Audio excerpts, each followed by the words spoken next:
now hit. Thank you. The call is now being recorded, and I will happily hand over to Tom to start us off.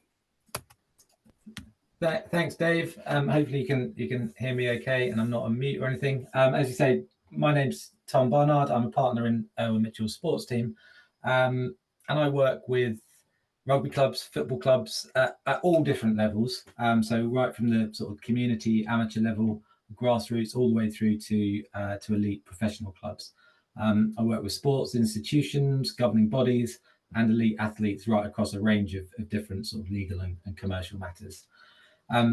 As Dave very generously said, I am an age grade coach at Hove Rugby Club, so I've got a good insight into the challenges and the unique features, I guess, of running rugby clubs. What makes them tick, what at times can prevent them from running as well as we would like, and hopefully can share a few insights with you this evening. Owen Mitchell is the official legal partner of England Rugby, and so for a few years now I've been lucky enough to work with Alex and with Dave across a whole variety of issues that affect rugby clubs. So again, a little bit more insight that I can hopefully provide some thoughts on this evening. I've also done multiple webinars now with Dave and Alex, and I think for me they always work best if they are interactive. So please don't wait for the Q&As to necessarily contribute. Just pop your questions in the chat as we go along. I think Dave and Alex are going to keep an eye on them. I'll try and keep an eye on them too. So as we go along, put your questions in and we'll come to them. We've also got a couple of polls in the slides this evening to try and keep it a little bit interesting and a little bit interactive. So please do feel free to contribute. Last of all, you're going to have to put up with me. I couldn't get my slides to share properly without a lag on the screen. So Alex has kindly offered to share my slides. So you'll have to put up with me asking Alex for the next slide. Alex, can I have the next slide? Yes, thank you. So what are we going to look at this evening then? Well, first of all, we're going to look at why effective boards and committees are important. And I've got a few case studies from the sporting world to illustrate the issues that can arise where boards, committees, and governance is ineffective. Then we'll look at some of the key features of effective boards and committees. And in doing that, we'll look at the law and regulation that applies in certain scenarios. The key focus tonight, though, is not so much on the theory, but really on the practical tips that you can take back to your own clubs to improve the effectiveness and the way in which you actually run and organise your clubs. So a little bit of theory, but hopefully more on practice. And I'm hoping that actually a lot of this will just be reminders around what actually makes boards and committees effective.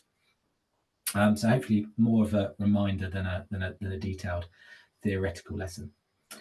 When it comes to the law and the theory, the key pieces of legislation are typically the Companies Act 2006 and the Charities Act 2022, depending on how your club is actually structured, the sort of the form that it actually takes. And those acts, those bits of statute, they actually set out in most cases the main administrative requirements for most grassroots community sports clubs. There is also the Trustee Act 2, which will apply perhaps to your club if property is held on trust, for example, for the benefit of the club. As I say, we're going to try and steer away from too much of the law this evening. And one thing I just wanted to point out is that as volunteers or paid employees at your rugby clubs, you're not in this alone. There is an absolute wealth of material out there on the internet that is made available specifically to sports clubs to help you with governance and to help with the effectiveness of your organisations. The very last slide, we've got some RFU specific materials which we can come on to later on, but there's lots out there to help you with this. So some useful resources are the Sport England Code for Governance. It's a really useful piece of resource, and it sets out a tiered system that clubs should aim to adhere to, depending on the size and the way in which they are funded and the level of funding that they receive as well. It's a great piece of work that Sport England have put together, and it includes lots of real practical guidance too, not just the sort of you must do this, you must do that. It talks you through how to go about it. Activity Alliance, Sport England, and UK Sport, they all have lots and lots of material. So if you just Google effective boards and committees and Sport England or Activity Alliance, there's lots out there that you can use to improve the management of your clubs. And as I say, we'll take a closer look at the end of this presentation on the RFU specific materials. But the overriding message here is that you're not in this alone. Please don't let it put you off trying to make changes at your club or thinking about the way in which your clubs are run, because clubs up and down the country are grappling with this topic, and there is lots out there to help you with it and to help you run a really efficient rugby club. Okay, before we get started, Alex, if we could have the next slide, please. I think we go straight into a question, and Alex is going to load up a poll, which will give you an opportunity to... Oh, there we go. Okay, so that poll is with you now. How effective is your committee, board, or management, you might call it, all sorts of different things at your club? Please rate out of 5. Is it very poor, or is it 5 outstanding, or anything in between? Let us know on that. If you can't see it for any reason, let us know your rating in the chat function. If you lose the polls at any point this evening, please do just use the chat function to join in and say, you know, what your rating is or what your answer is of that. So how effective is your committee stroke board? I can see them coming in fast. Most of them are in now. I'm going to give a last bit of chance for people to complete it. So if you just get in, so we've got a bit of a mix. So I'm going to close that poll now, and I'll share those results with you. And Tom, we can see, you know, we've got most are in the middle, sort of 54% are doing okay. We've got none that are outstanding though, but we've got some that are doing pretty well with a 4, and a few that are, you know, could be better, I'm afraid to say. But over to you, Tom. Yeah, thanks, Alex. Really, the results have gone now, but yeah, interesting, isn't it? Kind of most of them in the middle, which sort of suggests that even if it's going okay, a little bit of room for improvement. Some clubs needing lots of improvement, and then others doing this pretty well already. But hopefully, always room to improve.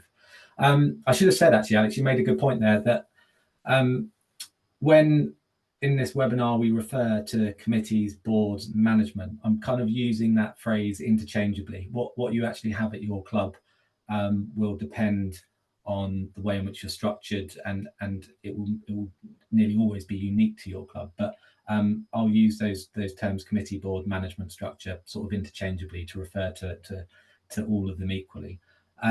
What we're really talking about here is the sort of the top level decision-making body within your club. When we talk about sort of subcommittees and things like that, it will be clear that that's what we're talking about, and I do have a slide on that later. So for the most part, we're talking about the sort of the senior management body within your club. Okay, let's kick off with a few examples of. Thanks, Alex. A few examples of poor decision making, poor effective boards and committees to illustrate the importance of a topic. Or this topic, and then we can go on to look at what good looks like. So we don't want to dwell too much or too heavily on poor performance. But the first one on this slide, I would be surprised if anyone has not heard of the FIFA scandals. But the FIFA corruption scandal that really came to the fore in 2015, but was rumbling on for many years before that. And at the heart of this particular issue was sort of criminal activity on a really grand scale. I think in total there were more than 60 charges brought against 15 or so FIFA executives, all relating to bribery and corruption. So there's a very serious allegations and charges levied against FIFA execs.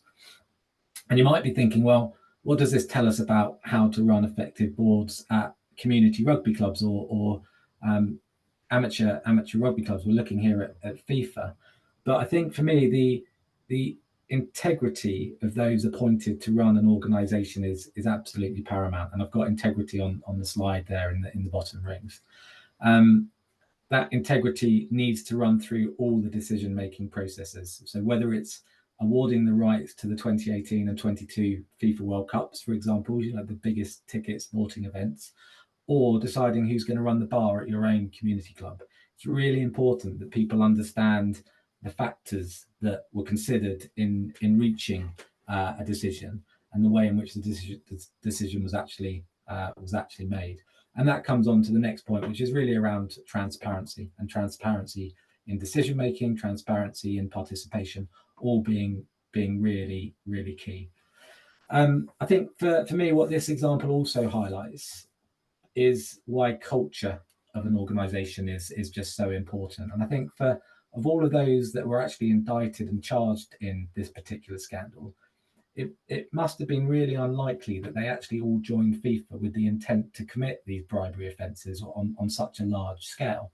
But because the culture within the most senior levels of FIFA actually, I guess, normalised those behaviours and actually made it acceptable, everybody at the senior levels started to get involved in it. And I think the point that it reiterates that we can take back to our own clubs is that culture is linked to the behaviours of the senior leaders.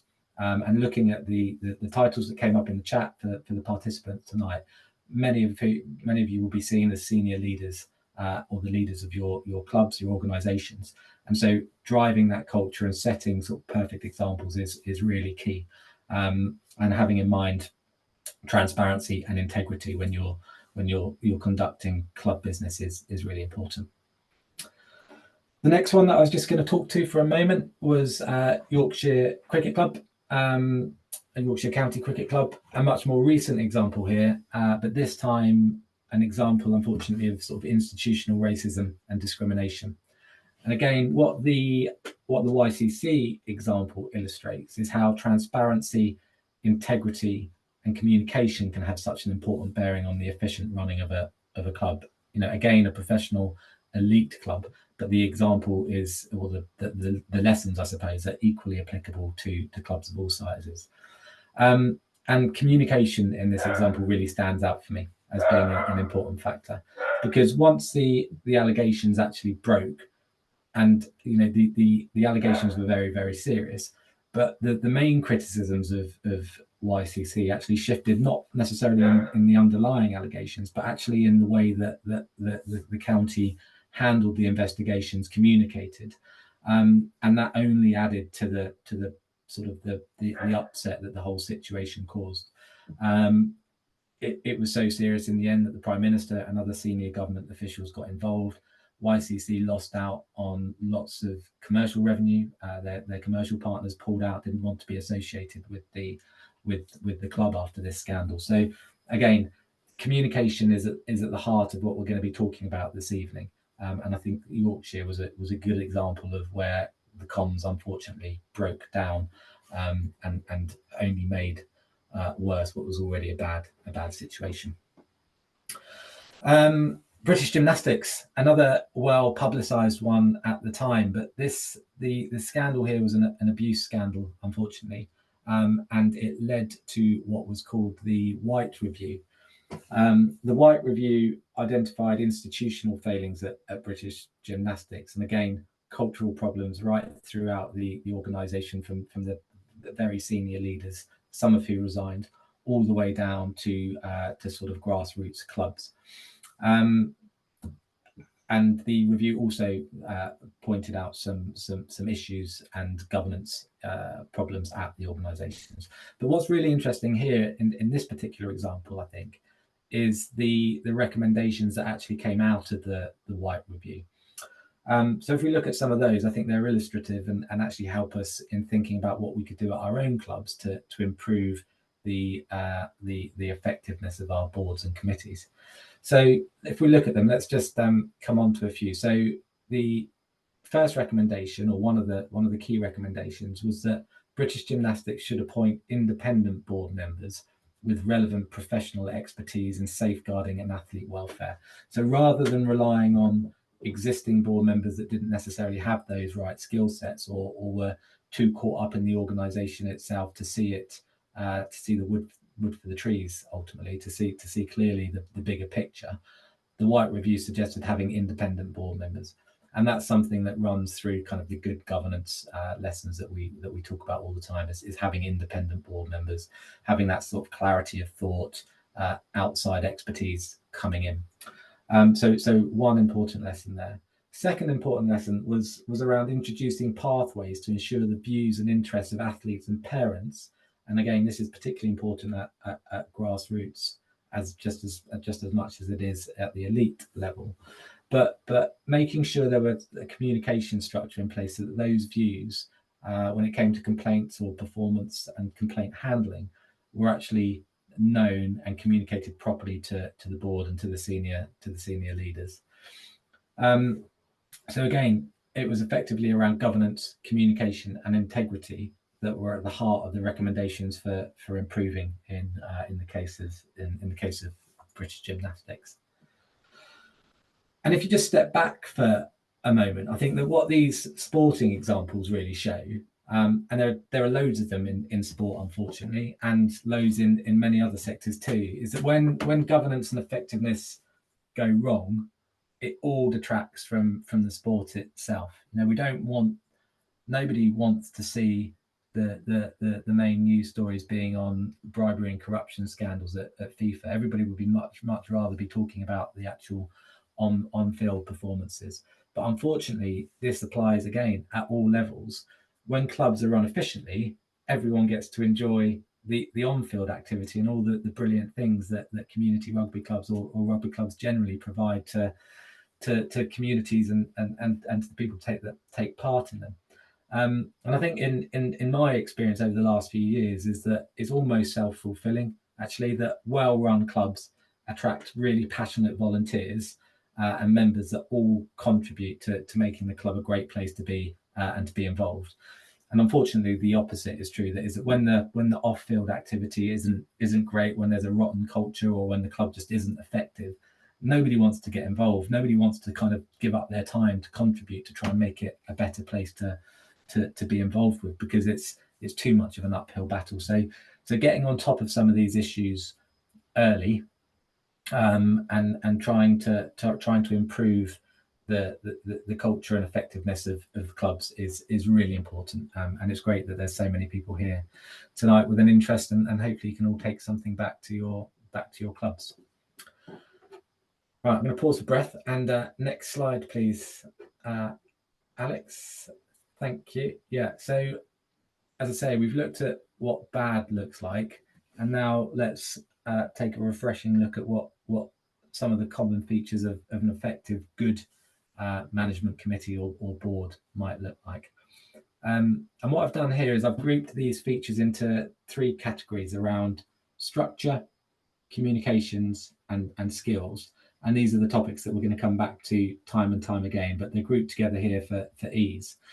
But later on, we will focus in on other aspects of organizational structure and the bits that make up the 3 boxes here. I think they're grouped together like this for convenience, really, and just to make it easy to follow for tonight's webinar. But in reality, they're all very, very closely interlinked, and lots of overlap between the various topics. So let's go through some of these in turn then. So constitution, this is the highest level of governance consideration, and it's important that your club has a constitution that's actually fit for purpose, because the constitution is the document from which the club's boards, the club's committees, the club's management bodies actually derive their powers, and the document that sets out the key rules that are going to apply to your club. Now, the constitution ideally needs to set out the rules that can be followed in practice and that reflect the way in which the club and its members want to carry on the business of the club. All too often we see clubs, or ineffective clubs, that have a really old constitution that's been sat on a shelf for 50 plus years. Nobody's looked at it, and the club is kind of carrying on its business in its own way without reference to the constitution. And that's all well and good and fine while the the club is working well and effective. But I think what we've come to learn is that it only increases tensions when there are problems, and ultimately it always leads to problems. What you need ideally to have an effective club is a constitution that's relevant, that's understandable, and that can easily be interpreted by those that are actually operating the club day to day. And all of the modern constitutional documents that the RFU provide, again, we'll look at them later, they all tick those boxes. They're easy to understand, they're relevant, they actually provide a really good blueprint for running a rugby club, no matter what structure you actually want to use within your club. So that brings us on to the next point, which is organizational structure. And this is really around the sort of the legal form that your club takes, and it starts with a decision as to what type of organisation or legal structure best fits your club, and what its purpose and vision is, and what legal form best reflects that. Now, hopefully, organisational structure is a once a generation type consideration. You don't want to be changing your structure every 5 years, every 10 years, for example, because it's a tricky procedure to go through. Sometimes it can be expensive, and it is time consuming ultimately, and detracts potentially from an on-field activity. But having said that, it's really important that the legal structure within your club is fit for purpose. So, for example, you might be an unincorporated association with a club constitution. You might be a company limited by guarantee with articles of association or a memorandum of association, or you might be a charity or an incorporated charitable organisation, for example. There are many different types of different structure, different legal form that you can sort of use to wrap around your club, and what you actually use will depend on your own club's vision and purpose, and what it's seeking to achieve. But these are really important top level considerations that really trickle down on a day-to-day basis and inform the way that clubs operate. So they mustn't be overlooked when we're looking at how to run effective boards and committees. Next, roles and responsibilities. So, this is probably the most obvious thing that we think about when we're talking about effective boards and committees. And it's something that we'll come back to numerous times throughout this webinar. But it's really important that clubs identify the roles that you actually need to manage your club properly, and the specific responsibilities that go hand in hand with each of those roles. Now, in the main, there will be some common roles that fit all clubs. So, for example, it would be very surprising to see tonight a club that doesn't have a chairperson, a club that doesn't have a secretary or a treasurer, for example. And those roles will be common to all clubs, even if they're identified or named slightly differently. They're the sort of the key roles that we expect to see in clubs. But only larger clubs, for example, might have a designated data protection officer, or a volunteer coordinator, for example. And smaller clubs will likely combine roles, and somebody might take on the coordination of volunteers without actually calling themselves a volunteer coordinator.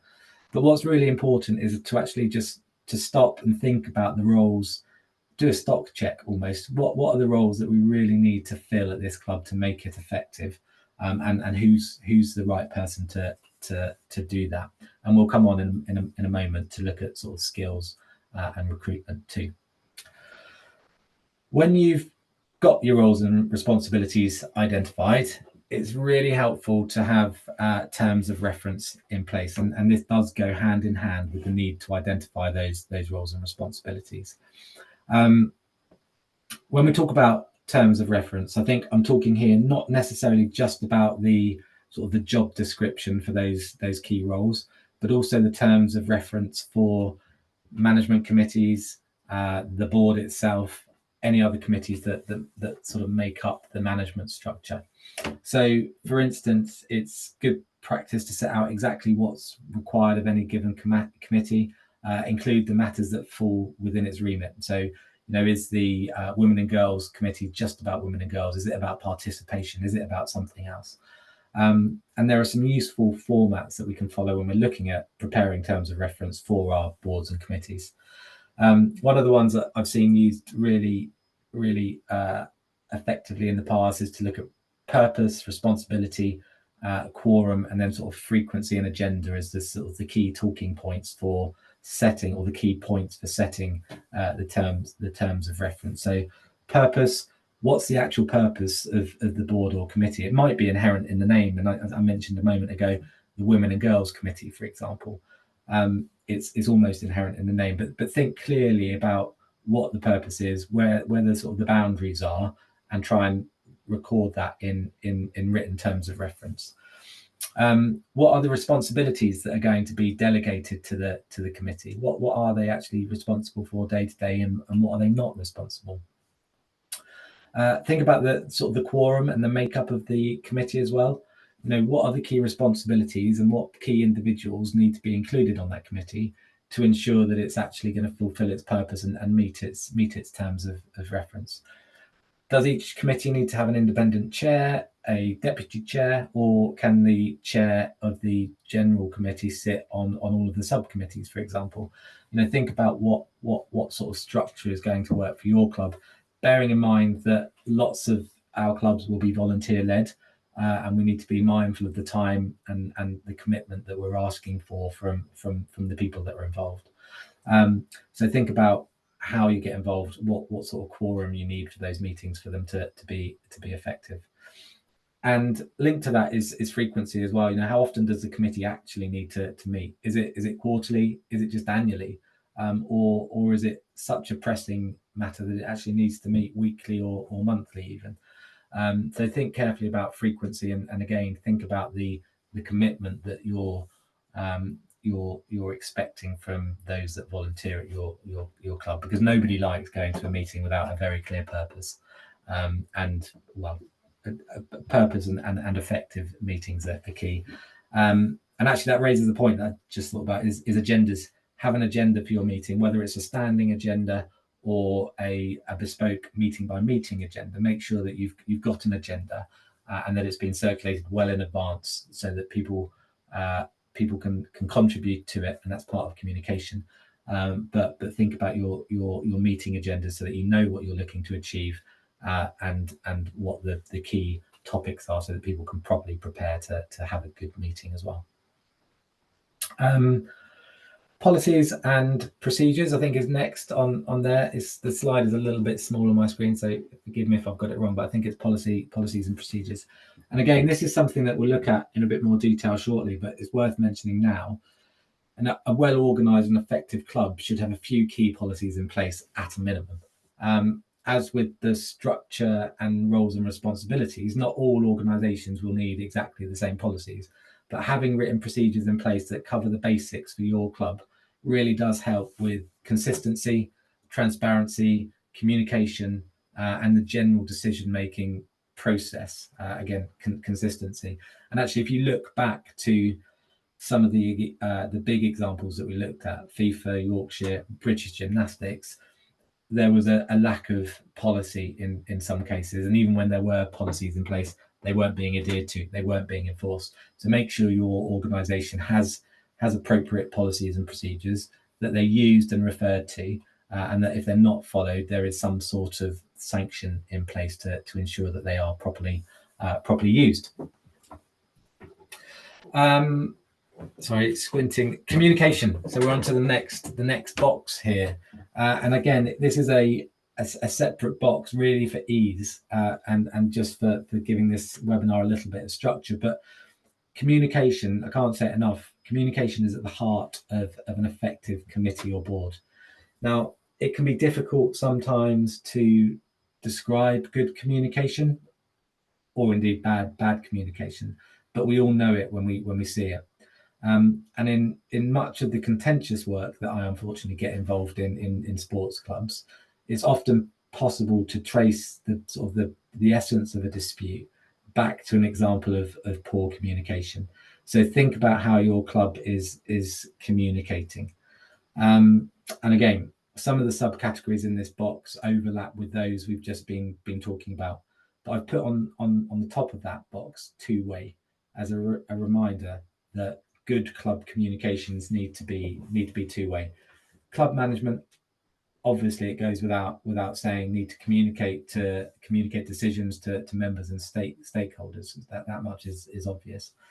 But I think what can often be overlooked is that actually communication needs to come back up to the boards and committees that run the club, to make sure that members and stakeholders feel as though they're being listened to, and that their views are being taken into consideration when key decisions are being made.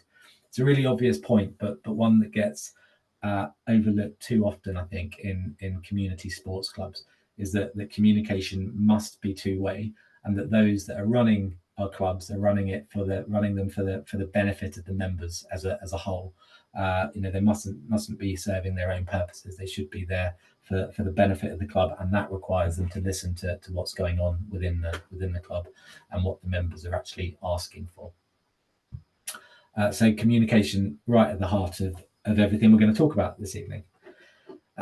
Lastly, on this slide is skills. And again, I've set this out as a set of sort of separate considerations, but in reality, they run hand in hand with many of the points that we've been talking about. So when you're looking at your key roles and responsibilities, think about the skills that you've got within your club, within your organisation, for example. So these overlap.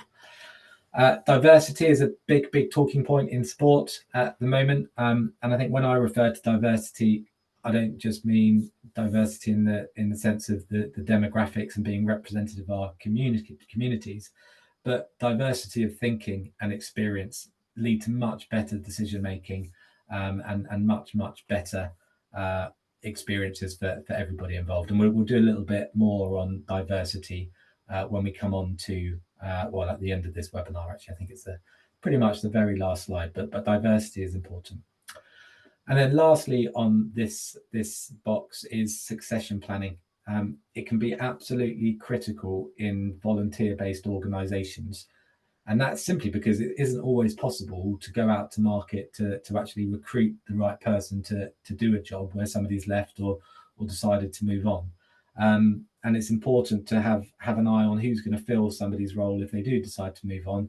Do they need to be developed? Do you actually need to give somebody some training so they can actually do the job that is going to be asked of them, that we're hoping they're going to volunteer and take on? So succession planning and thinking about where roles might come up is really important. Right, I'm going to pause there. Alex, have we had any questions in the chat? Just have a look for you, Dave. Have you seen anything in there, mate? No, nothing in there at the moment. Excellent. The only thing I'll add, Tom, just to what you said is really all of these things: structure, communication, skills. The great news is, as Tom says, we've got sort of resources and a whole host of things, not just with us, but with other partners as well, to support you in all of these different areas. And in the follow-up information that we will send afterwards, there'll be sort of a pack with the recording, with the slides, but also as well with links, based on structure, communication and skills, to send you to all our resources in these areas to help you do this. So you're not starting from a blank sheet of paper.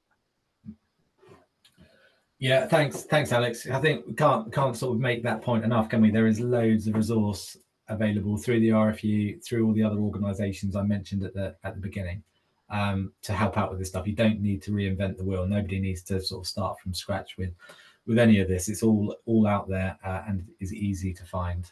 So if anything sort of piques your interest in terms of what we're talking about, ask me, Alex, Dave. We can help point you to the right RFU materials, or we can point you to external resource that will be able to help you as well. Alex, are we on the slide 7? Yes, we are. Thank you. So on this slide, hopefully you can all see it. It's a little bit small on mine, but hopefully you can all see it clearly. But what we've got is a typical management structure for a board or executive committee at the top, and then below that, the typical structure that you might see for operations. the operational side of the rugby club. And I think it's really important to stress that this is not a one-size-fits-all model. What works for your club or what works for one club will not work for another. It's not as simple as that. Now, there will be likely to be some real common approaches within rugby clubs. So I expect you'll recognise some of the key roles in the organisational diagram and some of the reporting lines. But what's important here is that the key groups and functions are represented at the top level of the club management structure. And that goes to that communication point, making sure that you've got people on the board, on the top committee, that are actually representative of the key groups of the of your club. So, as I say, diagram on the top is a typical board executive committee type structure. And that's that board, that executive committee, whatever you might call it within your own club, are generally going to be responsible for setting the strategic vision of the rugby club, overseeing and reporting on progress against that vision to members, and whether they're reporting on a monthly, 6 monthly, quarterly, annual basis, whatever it might be.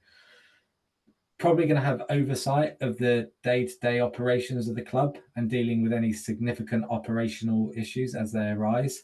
In a smaller club, they're going to be absolutely crucial to the day-to-day operation of the club, because they are probably going to be operating it. It's one and the same. But in a bigger club, not necessarily the case. The committee is also going to be responsible for accepting new members to the board and to the committee, and that should typically be done through an open nominations procedure.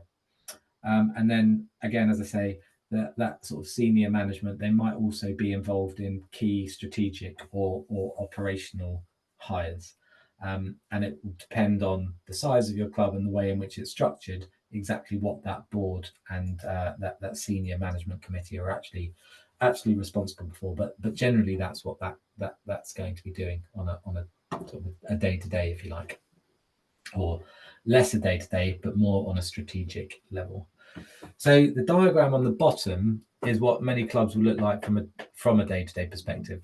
And it's at this level where we really see the greatest sort of variety and structure, since clubs will have quite different setups depending on their size and their vision, their focus. But again, hopefully some of these roles and the reporting lines will look familiar to you and to your club. The theory behind this is obviously that the operational committee is responsible for that day-to-day management and the operations, making sure the club is effective and making sure that it's run well for the members. And again, these roles, just because they're operational, they should usually be recruited through an open nominations procedure for sort of good order and good governance.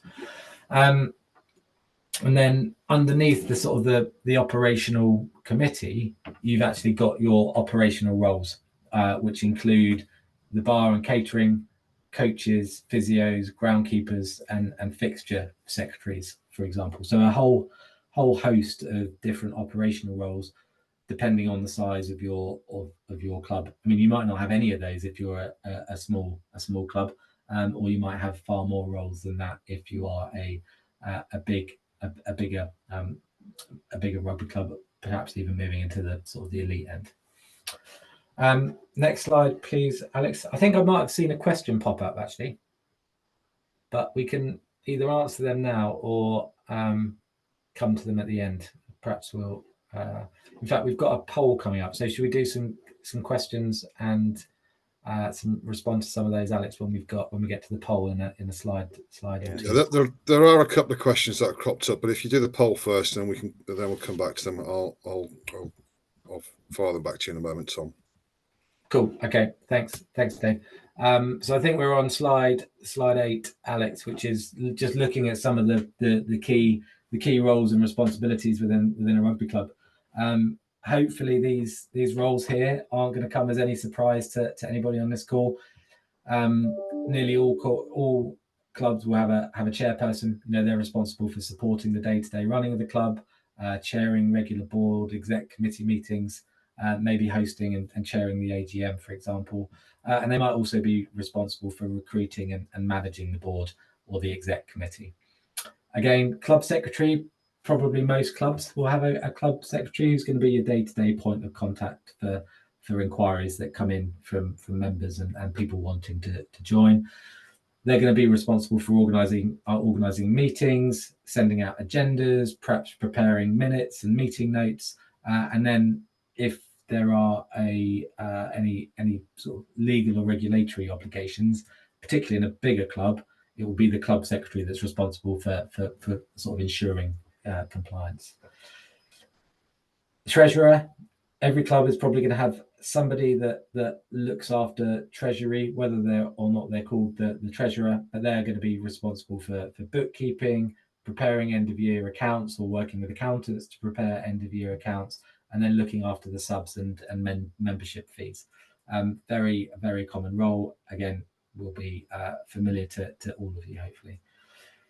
Some on the right hand side here, a safeguarding officer. Not all clubs will have a safeguarding officer, and not all clubs will necessarily have a designated safeguarding officer, but a very important role, and more and more clubs are actually now having designated people to fulfill these roles, or to fulfill that role, and they are going to be the point of contact for safeguarding, for dealing with safeguarding concerns, and then educating club members on how to actually raise those concerns safely, appropriately, and promptly as well. And actually, we'll come on the next slide to policies and procedures, and we can talk about how the policies and procedures can help with safeguarding and help with a number of other different topics that come up too. And then lastly, I've put on that slide minis and juniors coordinators. This is a role that isn't for the faint-hearted.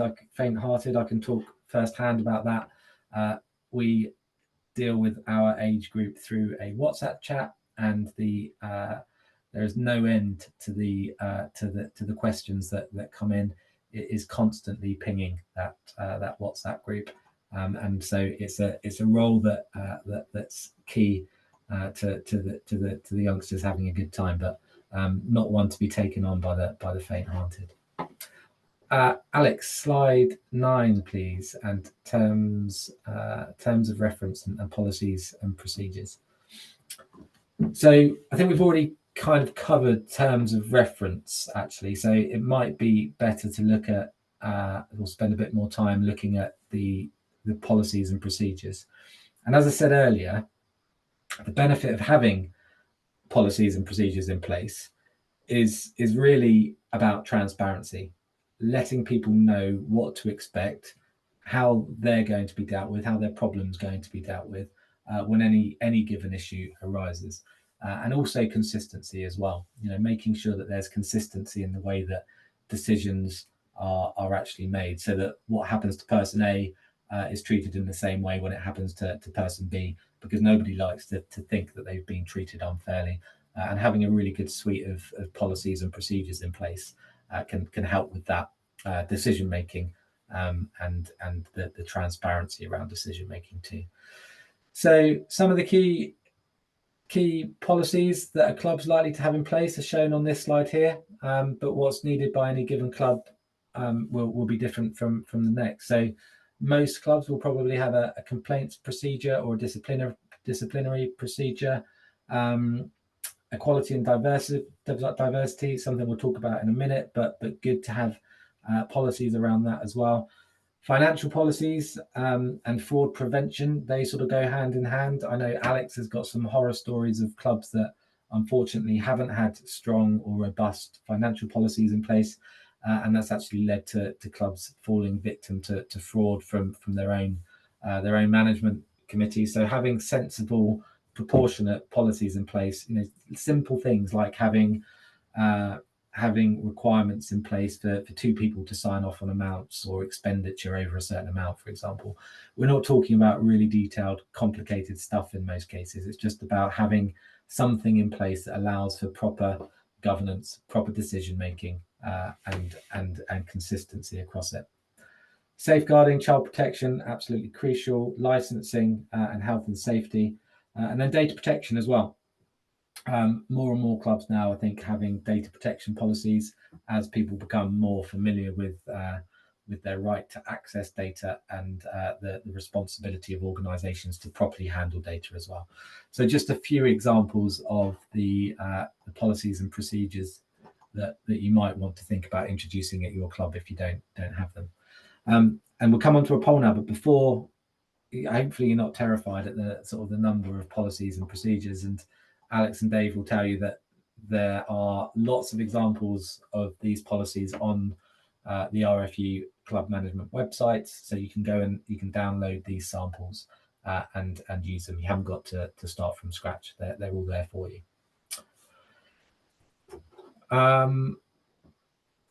Yes, poll, please. Alex, can you just come in, Dave? Do you want to ask some questions just before I launch these polls just at this point? Yeah, let me just go back up to the top. Sorry, back further up. So, I mean, I've been answering this, but might as well just for the purposes of the whole thing. So, Don Mowbray was asking, the biggest problem we have is that a lot of roles and responsibilities are filled by a very small number of people. How do we solve that problem?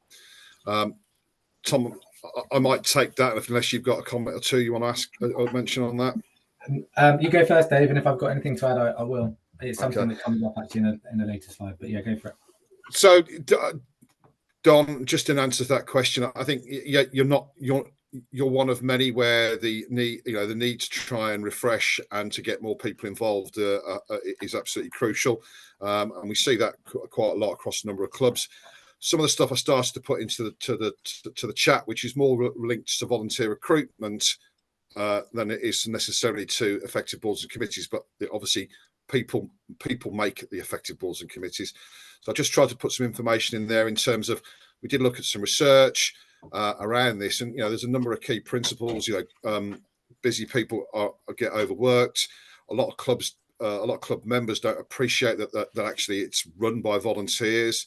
So we have put together some information, and there is a volunteer recruitment project out at the moment, which provides some money towards putting some stuff on, and with a number of learning and development aspects there. And ultimately, you need to put that into practice. But there's some really good case studies. There's some really good information there. And all I can say is that the clubs that went through it last season, we saw an average of 16 volunteers per club being recruited. The proof of the pudding is obviously looking further down the line. But one of the critical things there is looking at it from a different angle. It's that kind of approach of, look, can we see more task-based approach? Can we split roles? Can we have all this creates other things, but we are seeing that sort of time is such in essence. So I did put a little bit of information in there. So we will follow up with that, Alex, because I know Alex is heavily involved in that as well. Question for you, Tom, which is more effective boards and committees. Do you have any recommendations on the most effective ways in which our members can share their views and requests with the club, with the board committee, please? Well, I'd be really interested to know. I think actually that's in the poll question next, Alex, isn't it? So should we do the poll and then we'll see if that answers some questions? I was actually hoping to get some insight here. I mentioned the sort of the WhatsApp group that we have for our minis and juniors. And I know lots of clubs use sort of Spond or Pitch Hero, for example, to communicate. But it'd be really good to see what other clubs are doing and what is working well for others. So actually, should we do the poll? And if that doesn't address the question, then we can have a chat about that. Yep. So we've got a couple of polls here. So there's the first one with you. How effective is your communication at your club? It's a rating out of 5 again. Have we got some good ones out there? Anyone want to go for outstanding this time? And certainly, if you are outstanding, please tell us what you're doing in the chat so people can know, because it's a big one there. And I'll repeat what Tom said just as we're doing here. Communication is the heart of an effective committees and boards. So, yeah, let us know. If you can't see it for any reason, put your answer into the chat. So I can see most people have completed it. So I'm going to end that poll now. I'll share those results with you again. Most of us, 71% Tom are sort of middle of the road there. Yeah. We do have some 4s, no outstandings, unfortunately. Something we're all working on, but I'm glad to say no 1s as well. Yeah, that's good news, isn't it? No, very poor this time around. But a shame, no one's actually nailed communication. As I say, it'd be good to hear from some of the people that answered for as to what's going on at their club. And I think the next sort of poll, Alex, part 2 to that. There we go. Yep. So just launch that now. You can answer more than one on this one. So if you do all of these things, then you can put that you do all these things. But how does your club communicate with stakeholders? So you can answer, like I say, you can answer that you do absolutely every single one of these. But these are some of the things as sort of top tips. So let us know all of the ones on here that you do. Do you circulate your agendas well in advance for everyone who's going to attend? Invite those stakeholders to contribute with good communication. Do you share the meeting notes and resolutions and decisions afterwards? And let us know how you do that as well. Is it on your website? Is it club newsletters you do? You use your website? How regularly you have them meetings? But answer all the things in here that you've got that are there for us. So thanks very much. Keep going. As I say, you can see most people are coming in now. The last few are just coming in, but put every single one of those that you do, and we'll see which ones are the most sort of popular and which ones that might need to do a bit more work on. We're not actually doing them so much. So I'm going to end that poll there, Tom, and some interesting results. So some good things here, really good things. Certainly, majority of them circulate agendas well in advance. Yeah, meeting the notes, resolution decisions. The website is being used a lot, and regular club updates. The ones that are a bit lower, inviting stakeholders to contribute, which sort of comes out, Tom, that two-way communication. I think that comes into the question, doesn't it? How do we best communicate with those? And then club newsletters don't seem to be used quite so much with the people that are on the call today. No, I was going to say club newsletters, in my experience, are actually really useful. We get a monthly club. In fact, it's often fortnightly, actually, sometimes weekly at the height of the season. But it's really useful just to know what's going on every weekend at the club, what sort of results are coming through, who's playing who, encouraging people to get involved and come down. So I actually really like club newsletters. I appreciate you sort of have to go out of your way to find it. But if it lands in your inbox and you just take 5 minutes to find out what's going on, I personally quite like that. Social media keeps popping up in the chat by the looks of things. Yeah, social media, again, most people are on some form of social media, aren't they? So as long as you use the right channels, again, a really effective way of communicating sort of day-to-day activity at clubs. Somebody has asked, hang on, where did I see that pop up? Lisa Jane, do you think all minutes should be shared from general meetings, not just the AGMs? Yeah, I do actually. I think it's really important in community clubs in particular that decisions are shared and meeting notes are shared, just so that people appreciate a few things. People appreciate the effort that's being put in to their club by volunteers. They can see firsthand the decision-making process that's being followed and the considerations that are being taken into account in reaching a decision. I think that's really important, and that's part of that two-way communication. People feeling like their views are actually being listened to, provided that's obviously the case. Clearly, there will be some meeting minutes that it's not appropriate to share. So just having a look over them before you just immediately post them onto your website or send them out to your members in whatever way you do that. But if you're dealing with sort of safeguarding concerns or you're having discussions around safeguarding, you might not want all of that information to be shared. So just think carefully about the full content. But my view is that it's good practice to share meeting minutes. Yes. A few more points coming through. Yeah, some Don, you use Spond. I think Spond's really good actually. It's a little bit more it's a bit more sort of individual than just having a great big WhatsApp chat that people post in.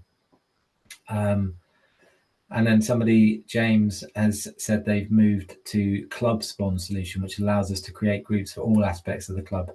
Yeah, and you can write one message that then goes to all members. I think that's probably a brilliant feature. In the WhatsApp groups that I'm part of, you see the same messages being sort of cascaded down from sort of senior club management through age grade through other chats, and it's just a series of forwarded messages. And clearly in that situation, sometimes it's not going to be forwarded to the right groups. Messages will be misinterpreted or sort of posted with additional information. And so I think, yeah, using something like Spond, which is designed specifically for this sort of thing, is probably a good idea.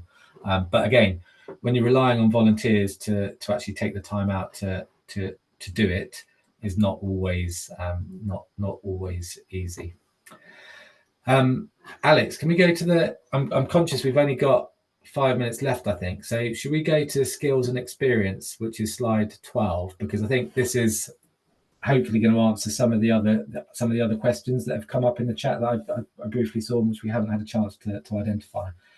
But how can you get a more diverse and varied set of skills and experience onto your club boards and committees? Well, I think you need to be proactive about this, and you need to identify the roles and the actual skill sets that are required in your club. So almost doing like a stock take and an audit of who you've got at the moment, what parts of the club are kind of being unloved and need a little bit more attention, and then identify those skill gaps and then possible or expected vacancies as well. Most clubs of a decent size will have a real varied membership base that can actually contribute some core skills, and people are often very happy to do that, obviously. So advertise to your club members when you need people to get involved. That obviously goes without saying. Sometimes advertising widely across all communication channels, social media. If people are looking to volunteer, they don't necessarily need to volunteer within their own club. And I certainly know of other people that I work with that volunteer at other community clubs, even though they don't have any sort of direct connection to it, because they're interested in getting that experience, or they're interested in seeing how clubs run, and just giving something back to the community. So advertise beyond your sort of club boundaries, if you like, to get people involved where you can. Sometimes external recruitment is necessary for clubs that are fortunate enough to be able to sort of advertise and have paid positions. Then clearly external recruitment is going to be necessary. An onboarding process. Now, this is something that I think clubs probably do quite badly, unfortunately, across the picture at the community game is onboarding of new volunteers and new board, new exec members. Just think about trying to explain the culture, the approach, the vision of the organization to new starters effectively. Now, unfortunately, people will be coming into roles that they don't necessarily have a great deal of experience in actually fulfilling or doing on a day-to-day basis. So expectations and setting clear expectations of what's actually required of people is really key, and that can be both in terms of time, the commitment, the service, and the skills that you're asking them to provide. Retention and succession planning are last on that slide there. Well-governed bigger clubs will have term limits for key individuals, and that's important. I think sometimes can be a little bit. It can work in quite a draconian way, where people come to the end of their term, they've done 3 years, three terms of 3 years, or 3 terms of 4 years, whatever it might be, and they have to move on. But keeping that sort of regular flow of people coming through the organisation, so that it doesn't become a staid organisation without new ideas and new thoughts. And also, just having the same people on the boards puts people off joining as well, because they don't see that there's necessarily a role for them or a vacancy for them.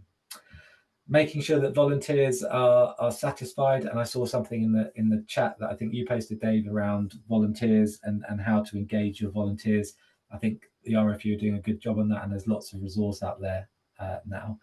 But then perhaps sometimes having to go out and canvass your volunteers, your members, what is working for them, what's not working for them, what actually puts them off joining in the first place. Is it because they perceive the club as being badly run? Is it because they don't actually know that there's a vacancy or that the club needs some help? And again, something that popped up in the chat, a lot of people don't realise often that their rugby clubs are run by a group of really dedicated volunteers that frankly give up their free time for the benefit of everybody else. So trying to communicate that in a clear way is always really good. And then hand in hand with that, actually, reward and recognition. I know that at my club we have a volunteers night once a year, where anybody that's volunteered for the club comes down for dinner. It's a really good way to socialise, see other people, but also to kind of advertise roles that are coming up. So lots of ideas hopefully there around getting people involved. Alex, is that you that's come off mute, or Dave that's come off mute to tell me to shut up? And it's Dave, and I've just come off mute to say, guys, we kind of got to the end of the session at 8 o'clock. However, if people want to keep, I'm happy to stay on for a while and answer any questions that come in. But obviously, appreciate that time has passed. So if you've got other things you need to get to, please feel free to drop off. But Tom, I was just going to say there's a few questions coming in which are probably linked to communication. Guys, the stuff on the GMS, a couple of questions there from Dom and others. I'll take away. I don't know the answer is to the couple of the questions. But there's, I think Karen came back. She asked the initial question on the communication, and I'll put this one to you, Tom, as more of an independent. Is had the floor answered her question about best way of communication, but she put in here she was particularly looking at ideas of how members can better communicate their views with the board. She feels the club is pretty good at getting information to its members, but struggles a bit more to get information back from the members to the board. And your opinion in some of the stuff you work with, what examples could you give? I think a good example is actually sharing agendas, draft agendas in advance. So if you've got meetings coming up or AGMs coming up, send out agendas and say these are the key things that we're expecting members to want us to decide upon, to talk about, and to actually sort of think about at the club. But allow people an opportunity to come up and contribute to agendas. Another thing that I've seen, well, not at my rugby club, but at another club my son plays at, is actually having volunteers out on a Saturday, Sunday morning, going around talking to the people that are participating, that are there. Is everything okay? Is there anything we could do at the club to improve? What are your ideas for improvement? And then another thing that's kind of linked to that, really simple, but actually an ideas box on the bar. I've seen that before at a golf club of a similar size to a rugby club, and people can just post anonymous notes as to what they'd like to see improve. So some really simple things there that allow people to communicate. But I think the more formal channels, AGMs, EGMs, contribution to agendas are probably the sort of the starting point for big decisions. But then those smaller day-to-day points can be dealt with in a variety of different ways, hopefully. Okay. And then another one, which again I could probably take from a point of view, but it'd be good to get a third party view. Is I've just lost it. Steve was saying, where would you advertise external to the club for people? I mean, I'll find the message, but that's basically, I think, when I was scrolling through. Yeah, I think Facebook's really good at this actually for community sort of groups. And so even if you could have your own sort of community page on Facebook, but I know that lots of clubs use that just to advertise roles that are coming up and vacancies. And if the privacy settings are set in the right way, I think that anybody can see that. So sort of just posting things out and trying to get people word of mouth get people talking about roles and ways to volunteer with clubs.